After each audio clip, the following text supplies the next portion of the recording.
I'll just give you the title of this message right away. Identity crisis. Not what you think, but identity crisis. In my previous message, we saw how God made a promise of a Savior in the Garden of Eden after the fall of man. God further promised Abraham that all the nations of the world would be blessed because of this promise that he gave to Abraham, Isaac, and Jacob. That great blessing is Jesus Christ, the promised Messiah and our Savior. But part of that blessing was a great nation that would descend from Abraham's offspring, which would be great in number as the stars in heaven.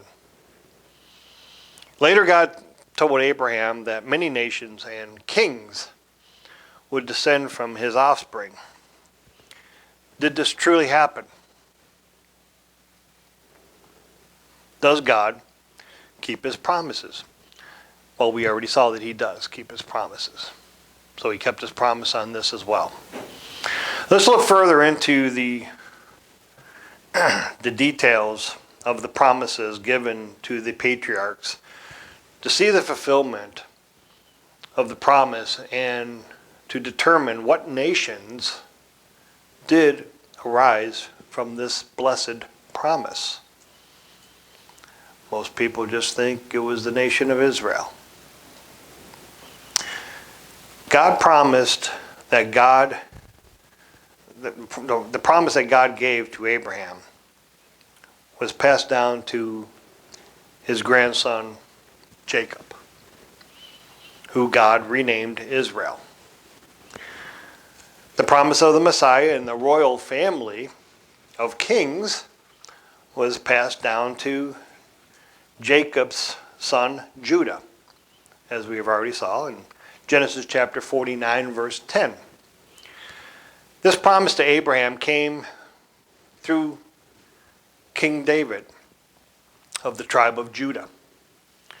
The scepter promise took on an even greater significance as God gave David the kingdom of Israel and promised that from him would spring a dynasty of kings that would continue forever. God sent the prophet Nathan to David with this message in 2 Samuel. 2 Samuel chapter 7 and verses 8 through 16. You don't have to turn there. I'm going to read it. This is from the New Revised Standard Version. It says, "Thus says the Eternal of Hosts, I will make for you a great name.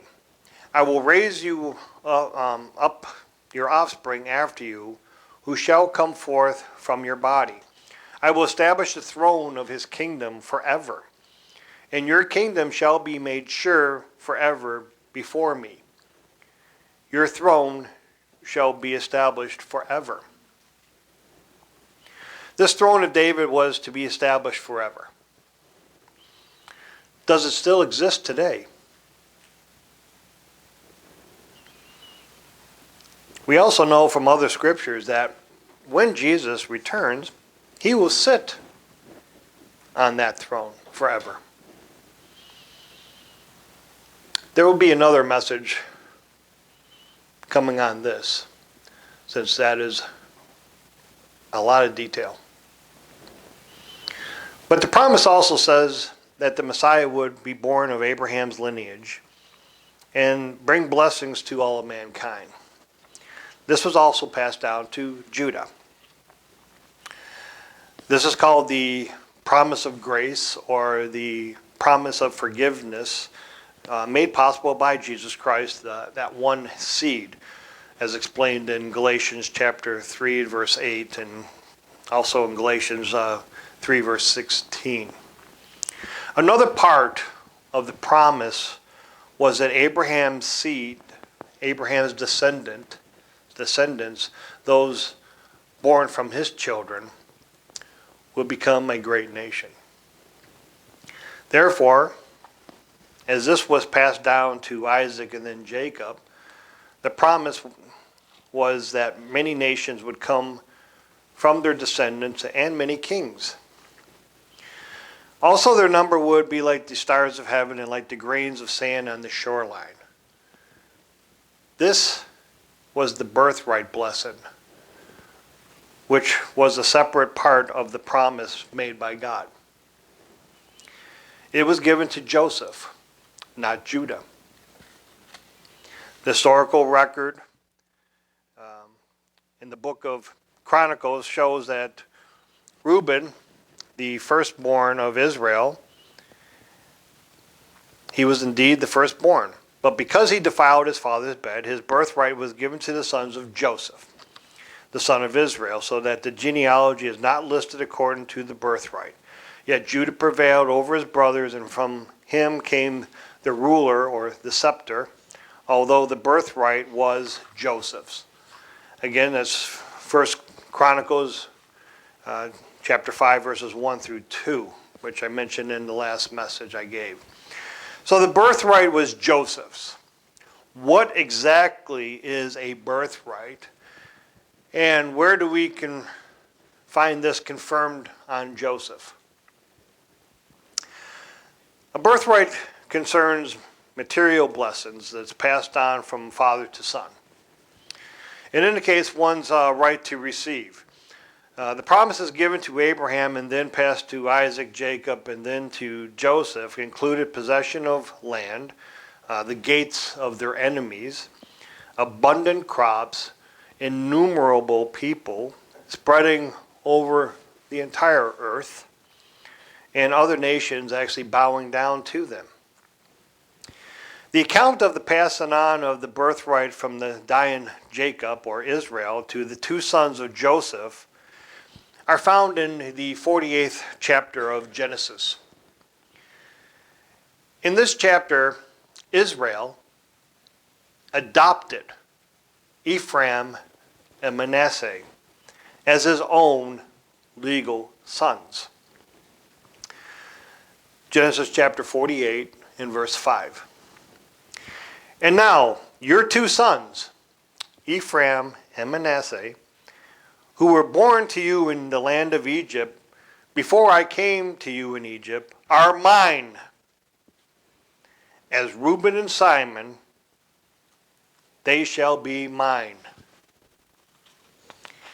Israel also says, let my name be upon them, in the name of my fathers Abraham and Isaac. That's verse 16. They were to be rightfully called Israel. They were to grow into a multitude in the midst of the earth. This blessing was not given to Judah or the other brothers. This blessing upon Joseph's two sons is very critical to understand. What is truly taking place here? God directed Jacob in this blessing of the two sons, which would have great significance in the future and the fate of nations that they would actually become. In Genesis chapter 48, verse 1, if you're still in Genesis chapter 48, notice that Joseph, he brings his two sons, Manasseh and Ephraim, to receive the blessing. They are actually listed here by birth, Manasseh being the firstborn and Ephraim the secondborn. Now Joseph should have known that something was up when his father said in verse 5, and now your two sons, Ephraim and Manasseh, as he mentioned them in reverse order of birth. In Genesis chapter 48, we're still there. Drop down to verse 13. And Joseph took them both, Ephraim with his right hand towards Israel's left hand, and Manasseh with his left hand towards Israel's right hand, and brought them near him. Then Israel stretched out his right hand and laid it on Ephraim's head, who was the younger, and his left hand on Manasseh's head, guiding his hand knowingly, for Manasseh was the firstborn. Joseph freaked out here. In verse 17, now when Joseph saw that his father laid his right hand on the head of Ephraim, it displeased him. So he took hold of his father's hand to remove it from Ephraim's head to Manasseh's head. And Joseph said to his father, "Not so, my father, for this one is the firstborn. Put your right hand on his head." But his father refused and said, "I know, my son, I know. He also shall become a people, and he also shall be great. But truly his younger brother shall be greater than he, and his descendants shall become a multitude of nations." So he blessed them that day, saying, "By you Israel will bless," saying, "May God make you as Ephraim and as Manasseh." And thus he set Ephraim before Manasseh.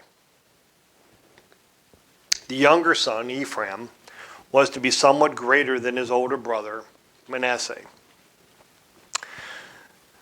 The dramatic prediction of this is given to us right here. This is a prophecy.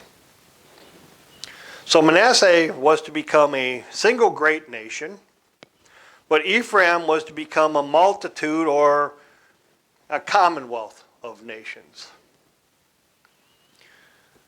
Now, when the people of Israel finally were settled into the land of Canaan by Joshua, Ephraim and Manasseh were just two of the 12 tribes which received land. Now, the Levites, of course, they did not receive a land inheritance since they were assigned to the priestly duties in the temple and also in the sanctuary cities of the land. So, in fact, when Israel actually blessed Joseph's two sons, and he actually adopted them as being his own and not Joseph's anymore, but his own, he replaced Joseph as the 11th tribe with Joseph's son Ephraim. And when he blessed Manasseh, he actually made Manasseh a 13th tribe. Now there's 13 tribes. So when they settled in the land that was promised by God, Manasseh was actually divided, with half of them living on the eastern side of the Jordan River and the other half on the western side. They never ever became a great single nation in Israel, in that ancient land of Israel. And neither did Ephraim during those years become a multitude of nations. God keeps his promises, right? To find the fulfillment of Jacob's predictions, we need to look over 3,000 years later. When looking at the history of nations, we need to see if any nations fulfilled the prophecy which Jacob made. Why is this important? Why do we need to know these nations? Is this really something that we truly need to know? When it comes to understanding biblical prophecy, it is imperative to know just who Israel is. What nation or nations qualify today as Israel? Many believe that the Jews are Israel and the modern nation of Israel. Biblical history shows that the nation of Israel was divided after Solomon's death in 1 Kings chapter 12. Now the northern tribes retained the name of Israel, and the southern tribes became known as Judah, which of course consisted of the tribe of Judah, but also most of Benjamin, the tribe of Benjamin, remained with them, as mentioned in verse 21 of 1 Kings chapter 12. Now the Levites that served in the temple also became a people within Judah. But even more Levites came from the northern tribes where they had assignments. In 2 Chronicles chapter 11 and verse 13. And from all their territories, the priests and the Levites who were in all Israel took their stand with him, meaning they took their stand with Rehoboam, Solomon's son, down in Judah.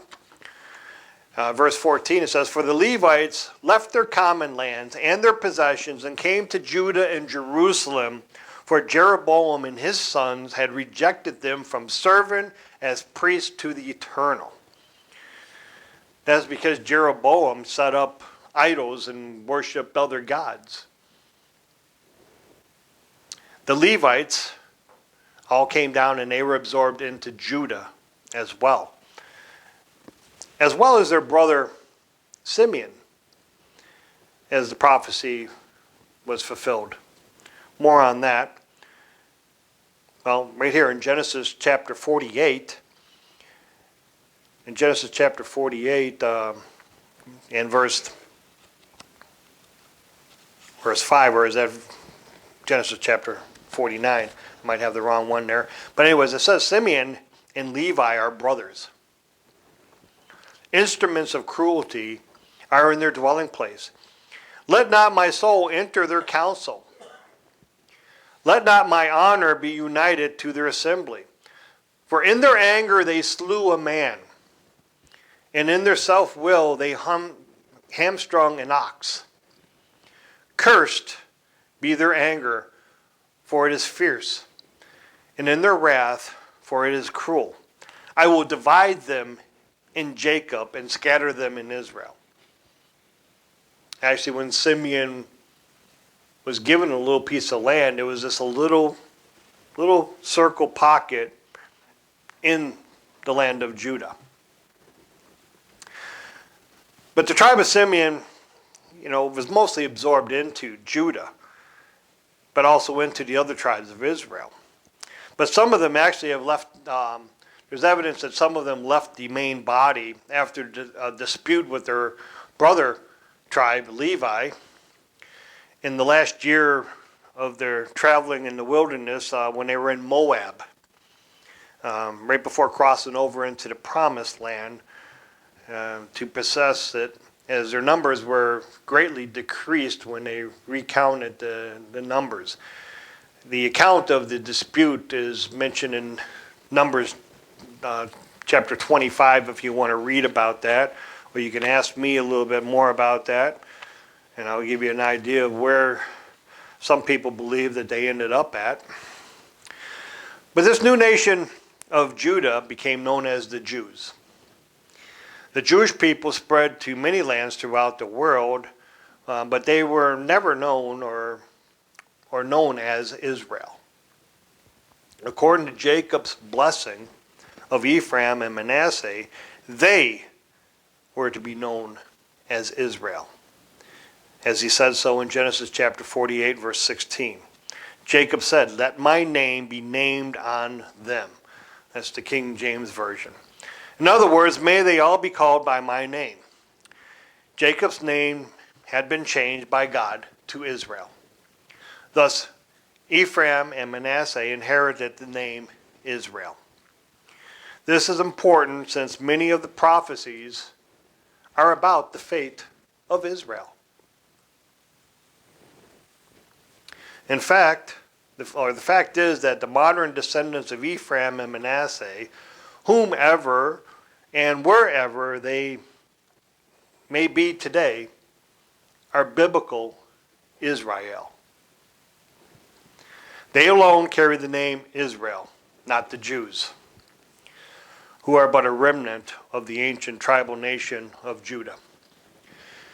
Indeed, Jacob's prophecy about Joseph's two sons had nothing to do with the Jews, for Judah wasn't even present at the time of this blessing. There are actually several modern day nations that actually will trace their origins back to the tribes of Israel.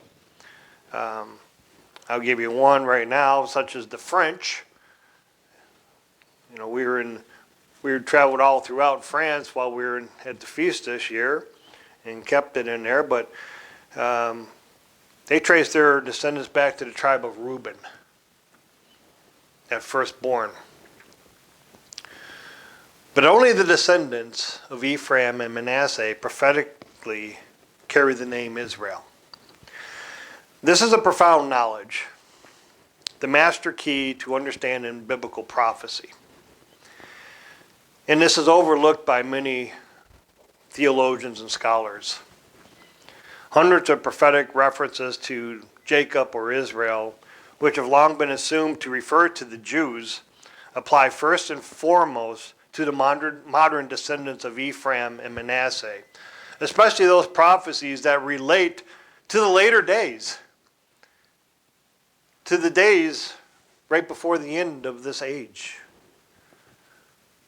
or at the end of the world as we know it days. The Jewish people themselves teach that all the descendants of Jacob are Jews. This is their teaching. In fact, many biblical scholars still claim that the Jews are the remnant of all the tribes of Israel. They claim this because some of the tribal names are identified in the New Testament. You see, the northern nation of Israel was taken captive by the Assyrians in different phases, and are believed that they never returned to the area except for maybe a few, and therefore they're lost for all time. That's why they are referred to the lost 10 tribes. However, a small fraction of the Israeli tribesmen were absorbed into Judah. Some of them did return or escape to Judah. From the New Testament, we know that the Levites are present, of course. They're part of the Jews.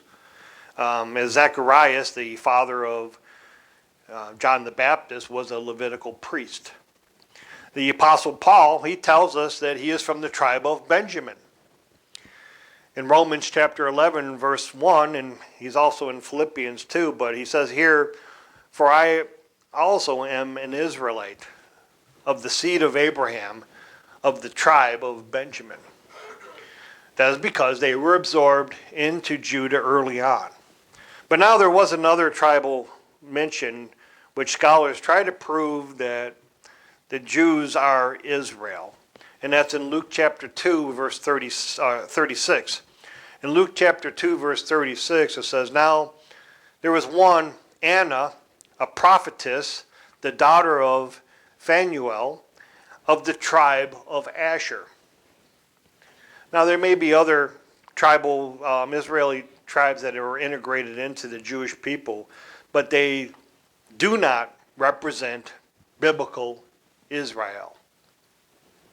Only Ephraim and Manasseh, who were to develop into a great company of nations and a single great nation, can claim that title. But who and where are they today? Knowing the history of our world, I'm sure that you already have identified where they are today.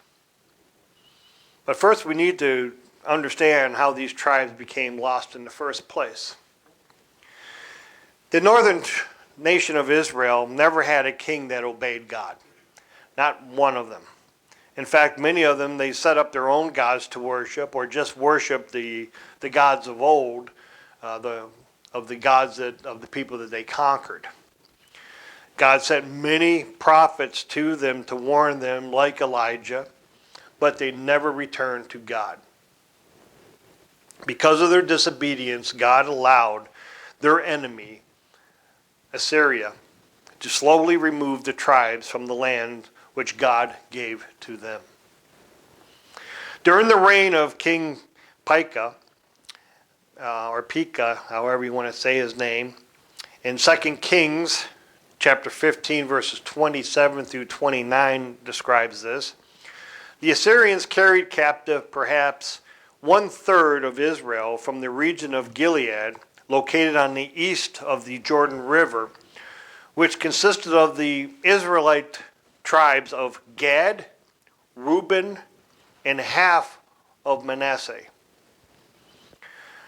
This is also mentioned in 1 Chronicles chapter 5, verse 26, if you want to jot that down and look later.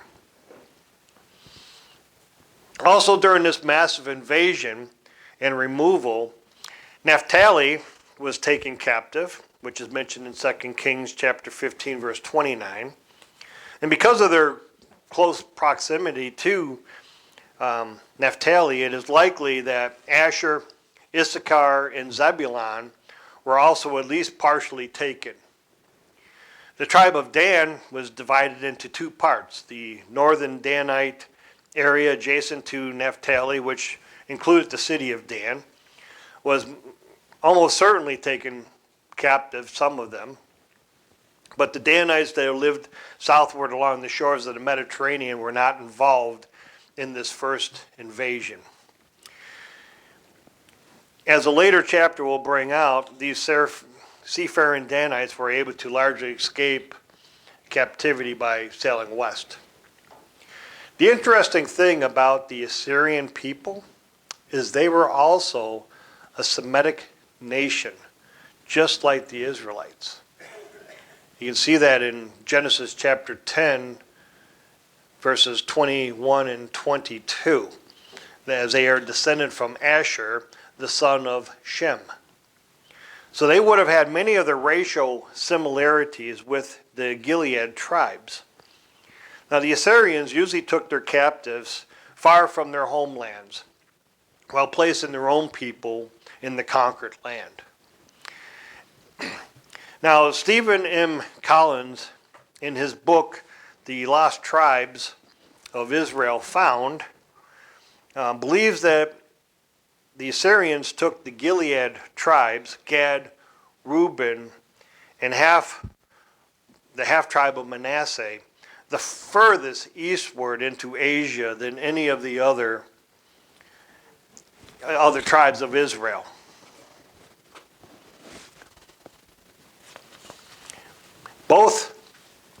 Both Collins, and I'll just show you.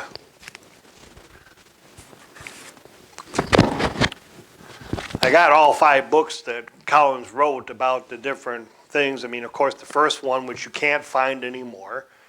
You got to be lucky to find one of these. The Lost 10 Tribes of Israel Found. Israel Tribes Today. Parthia, which is a very interesting story. The Origins and Empire of Ancient Israel, and Israel's Lost Empires. But both Collins and Yair Davidy, he wrote this one book. This whole thing is just about the tribe of Ephraim. He's got other books too. But Yair Davidy, he's an Orthodox Jewish author, researcher, and scholar. He believes that these 3 tribes, as well as Collins, eventually migrated to the area of Germany, well after the defeat of the Assyrian nation, the Assyrian Empire, with many of their Assyrian, capturers with them. Both agree that Reuben went further and settled in France. There's a lot of evidence that shows that. Now, Collins believes that the old Prussians and the modern Eastern Germans are descendants of the Assyrians. The half-tribe of Manasseh settled in western and southern Germany, and the tribe of Gad settled there also. But other researchers of the tribes believe that Gad also migrated down into Switzerland. However, David, he believes that Gad migrated up into Sweden. There's a lot of people that have differences here. But some of the researchers, and there are not many that do this research at all, believe that Naphtali settled in Sweden. Like I said, there's not that many people that do that. I've got these books here. I also got another one here about the story of the Celtic Saxon Israel, which shows the connection between them. This is authored by W.H. Bennett. The tribe of Dan is a very interesting one. This little book gives a lot of information. I got another one, Judah's Scepter and Joseph's Birthright, which is by J.H. Allen. Gives another lot of explanation. Again, there's not many people that talk about this. Of course, the Worldwide Church of God, through Mr. Armstrong, wrote this booklet here, United States and Britain in Prophecy. And of course, the United Church of God, we have our own booklet, a little bit thinner, but still got a lot of information in there. Now in 2 Kings chapter 17, verse 5, it says, "Now the king of Assyria went throughout the land and went up to Samaria and besieged it for 3 years. In the 9th year of Hosea, the king of Assyria took Samaria and carried Israel away to Assyria." Now finally, after a 3-year siege, Samaria fell in 722 BCE under Assyria's king at the time, Sargon II. But notice how the text says that they went throughout the land, all the land, and besieged Samaria. There wasn't a lot of mention of the tribes that they captured like it was before when they captured those on the east side. And there was some numbers about that too, because the Assyrians kept good records with their cuneiforms. And so their cuneiform records showed that they only took about 27,900 or 290 Israelites from Samaria, but no amount with the surrounding lands. Some may have already had fled because of these multiple invasions that were going on, that some of them fled to Judah and to Jerusalem and became part of the Jews, which I mentioned before. But many of them just fled northward to get away from this invasion that was happening. And of course, we know the tribe of Dan got in the ships and took off with some people as well. So, the interesting thing around the same time, the new tribe of peoples all of a sudden appeared that never were before.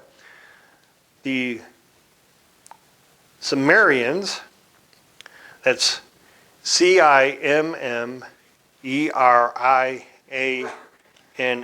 Cimmerians, and the Scythians, they appeared north by the Black Sea, as far east as the Caspian Sea. Now, some scholars do believe that they have been displaced or were former captives, Israelites, as they exhibit many of the traits of the Israelites.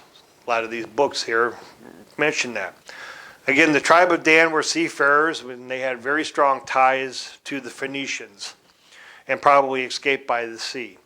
The tribe of Dan is just a totally interesting one because they named everything after their ancestor Dan. When they took over the city in the north, they renamed it Dan. And Jacob, in his blessing to Dan, said that Dan shall be a serpent by the way. And this tribe left many signs along the way as they named rivers and towns after their namesake. The tribe of Dan is a whole nother message, though. But their Danites near the sea made their way to Ireland, possibly with some other tribes. And there's a lot of evidence, multiple books and evidence that they went there. And as far as the northern Danites that were up there in that city of Dan, well, they eventually migrated with everybody else and they settled in Denmark, or Dansmark. But again, that's a whole nother story. You want to get more information about that, let me know. I'll talk to you about it. Now, some of the tribes of Benjamin were also captured by the Assyrians when they came back and was invading Judah, which is mentioned in 2 Kings chapter 18, verse 13.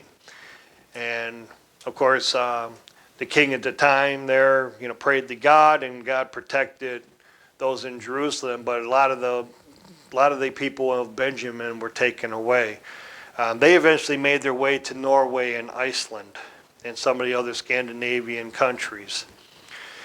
Now, Jacob said that Issachar is a strong donkey, lying down between two burdens, which describes, in many people's minds, and a lot of these scholars and stuff like that believe it describes Finland and also the Baltic state of Estonia. I say that because when we were in Estonia, all the brethren up there, believe that they're Issachar. So I'm not going to argue with them, but Finland is definitely Issachar. Now, Jacob said that Zebulun shall dwell by the haven of the sea, and he shall be a haven for ships. Now, all people place Zebulun in the only place that is described like that, and that is in the Netherlands. Holland, the Netherlands area, as the Dutch people are famous for reclaiming the land from the sea. In fact, 27% of the Netherlands is actually under sea level. But because of all the dikes and the way that they work things, they're able to settle on the land there. And this nation also did become a great haven for ships, as the Dutch East Indian Company shipped goods all over the world, and also made Rotterdam one of the busiest ports in the whole world. Now, the tribe of Asher is believed to have settled into Belgium and Luxembourg area. Some believe that some of them actually mingled with others in the British Commonwealth and are also down in South Africa. And of course, Levi and Simeon, well, they were dispersed within Judah and possibly the other tribes, just as Jacob declared for them. Now, researchers like Collins and Davidy have traced different groups of people that began around the area of Assyria and Persia. And north of these regions in the Caucasus Mountains, between the Black Sea and the Caspian Sea. This region is also called the Eurasian Steppe. Now, one group of peoples that rose around the time of Israel's fall were the Scythians. Now, the Scythians, many believe that they were some kind of nomadic tribe from Iran. Now, according to an article on the collector.com website, the Scythians, Who Were They, by Robert C.L. Holmes, and this was written in September 13th, 2021. The Scythians were an early nomadic people with a shared cultural, linguistic, and possibly genetic history. They first began to emerge on the Eurasian steppe sometime during the 8th century BCE, when they replaced the Sumerians as the dominant power in the region. So it fits with the same timeline of the destruction and the capture and removal of Israel, the tribes of Israel. According to the Livius.org website, the Cimmerians are known from several Assyrian texts which call them Gamir or Gaimira. In the Assyrian language, the last name means something like people traveling back and forth. And it seems that to be less adequate of the two renderings of the Cimmerians' Indo-European name, but it describes their way of life excellently because they were nomads. The Cimmerians were closely related and are archaeologically almost identical to the Scythians, who may have expelled them from their homeland. So many believe that both these peoples were tribes of Israel. And there's a whole other connection that connects them to the Celts and the Saxons, but that's another story.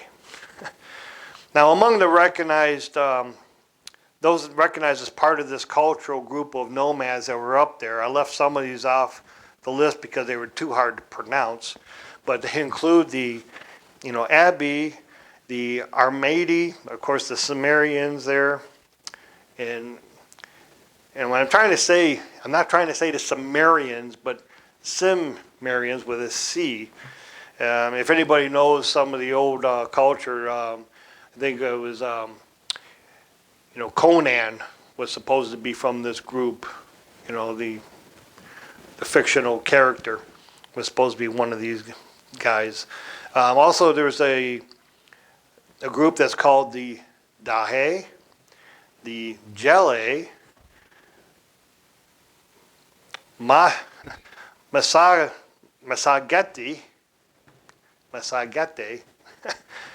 the Saka, Sarmatians, Sindhi, Tari, Thaisageti, and others, as well as the early Slavs, Balts, the Baltic peoples, and Finno-Ugric people, the Finns. Now, many others have either have been described as descendants or have claimed to be descendants from these nomads that were up here. These include the Huns, the Ostrogoths, Avars, the Franks, the Turks, the Khazars, the Rus, Hungarians, Poles, Gales, Picts, Scots, and the Irish. Now, the Massagetes were an ancient tribe in Central Asia, mentioned several times in Greek sources of the 5th, 4th, and 5th century BCE. The name Megasages is recognizable as Iranian and is probably derived from Ma, which means moon, and Saka, S-K-A, or S-A-K-A, the Persian word for the nomads that were up in Central Eurasia. The Greeks called those nomads Scythians. In the 3rd century BCE, there was a movement of nomads from Central Asia to the south. The Parne, a subgroup of the Dahe, invaded Parthia, and the existing tribal federations came to an end. The Sakan tribes would overrun what is now called Afghanistan and invade the valley of the river Indus. The remaining Dahe and Megasages may have been among these people. However, after this migration, nothing is heard about these people anymore. Writing towards the end of the 4th century CE, Ammanius Marcellinus presented that the Alans, a group of people, the Alans, were actually descendants of the Massagetes. Now, there's very strong evidence that many of these nomad tribes defeated the Persians and established the Parthian Empire. As this book has a lot of detail in that. Now the Parthian Empire, it rivaled the Roman Empire for a long time. This Parthian Empire was in existence around the time of Jesus. The Magi that came to see Jesus were actually from this empire. It's partly why Herod and all the inhabitants of Jerusalem were so nervous about this great entourage of Parthians coming to their city. As mentioned in Matthew chapter 2, verse 3, when Herod and the king heard this, he was troubled, and all of Jerusalem with him.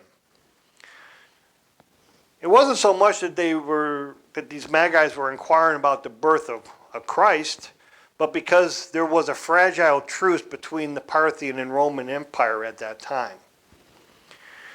The Parthian Empire finally met its end when the Roman Emperor Trajan, a former general, decided to invade Parthia. War broke out in 114 CE, and the Parthians were severely beaten. The Romans conquered Armenia, and the following year, Trajan marched to the south, where the Parthians were forced to evacuate their strongholds. In 116 CE, Trajan captured Ctesiphon and established new provinces in Assyria and Babylonia. Many of the nomadic tribes that became Parthia fled northward and then westward into Europe. Many of these Eurasian tribes, the tribes of Israel, became known as the Parthians, the Sacae, which is a form of the name of Isaac, the Goths, the Galthae or the Gatae, the Gats, which were of the Magasakis, never mind, you know the word, and the Jutes, and also the Saxons, which is another form of the name of Isaac. According to Collins, David D., and many others, they all migrated west into northern and central Europe, Scandinavia, and to the British Isles. Through these migrations, the other half of the tribe of Manasseh made it to England. So one half is in Germany, the other half is in England. Where is Ephraim? In Genesis chapter 49, verse 22, it says, Joseph is a fruitful bough by the well. His branches run over the wall. Ephraim and Manasseh, who inherited Joseph's blessings, were destined to become notably fruitful like a well-watered plant, whose vines and branches extended far beyond their natural borders. This points not only to rich agricultural blessings, but also to the large populations promised to Abraham. Joseph's vines or branches were run over the wall and points to colonization. We read in Genesis chapter 28, verse 14, where God tells Jacob that his descendants would spread abroad in all directions. Thus, Joseph's offspring would become prosperous, well-populated, and highly productive nations spreading around the world through the establishment of colonies. In Genesis chapter 49, verse 23, and this is the God's Word version here, it says, archers provoked him, shot at him, and attacked him. But his bow stayed steady and his arm remained limber because of the help of the mighty one of Jacob, because of the name of the shepherd, the rock of Israel. These two verses indicate that Joseph's descendants, Ephraim and Manasseh, would be unjustly attacked and provoked, resulting in their involvement in major military conflicts. Yet they would be victorious by God's help. What nation and company of nations does this suggest? Genesis chapter 49, again in verse 25, continuing on. Because of the God of your father who helps you, because of the Almighty, who gives you blessings from heavens above, blessings from the deep springs below the ground, blessings from the breast and womb. The blessings of your father are greater than the blessings of the oldest mountains and the riches of the ancient hills. May these blessings rest upon the head of Joseph, on the crown of the prince among his brother. These material blessings are very obvious. Blessings of heavens refers to rich agricultural abundance, produce, grain crops, orchards, all made possible by plentiful rainfall and due season. Blessings of the deep refer to rich natural resources such as oil, coal, other minerals that all lie beneath. Also, the things that are beneath the seas. Of course, blessings of the breast and of the womb refer to a large growing populations, which is part of the promise of a great multitude. There are similar prophecies in Deuteronomy chapter 33. Here, Moses pronounces special blessings which are highly descriptive on each of the tribes of Israel. You can read for yourself later Deuteronomy chapter 33, verses 13 through 17, which talks about these blessings that were going to be upon Joseph, meaning his two sons. Again, these passages portray national wealth, abundance, fruitfulness, large populations, along with global influence and prestige. The middle part of the verse 17, it says, Joseph using his horns to push at the nations, even those at the end of the earth, clearly suggests that worldwide influence and military reach. Ephraim and Manasseh did not have this in the ancient nation of Israel. This speaks of their future. When we put all the evidence together, the answer is clear. Great Britain and the United States of America fulfill the covenant promises God made to Abraham. Ephraim was to become a company of nations, fulfilled through the British Empire, which became a commonwealth of many nations. Manasseh was to become a single great nation, fulfilled through America. Astonishingly, these English-speaking nations are none other than the modern-day descendants of Joseph, and they alone carry the prophetic name Israel. Many will dispute this as some form of British Israelism, which was a doctrine that was developed during the Victorian heyday of the British Empire. Some of these Anglo-Saxon peoples realized that they were receiving the birthright promises of Ephraim and Manasseh, and they falsely believed that they would actually develop into the kingdom of God here on earth. Basically, they made a religion out of this belief. But they were correct that Ephraim was beginning to show the signs of the great blessing that was given to the sons of Joseph. The promise was being fulfilled exactly as prophesied, as Ephraim received the blessing first and became a great commonwealth of many nations and territories. The British Empire spanned the globe. This led to the saying that the sun never set on it, since it was always daytime somewhere in the empire. Ephraim was greater than Manasseh, as half of the tribe of Manasseh was still within Ephraim in Britain, while the other half was stuck in Germany. They were divided, just as they were in the ancient nation of Israel. But a remarkable thing occurred which brought them back together, and most likely by God's design.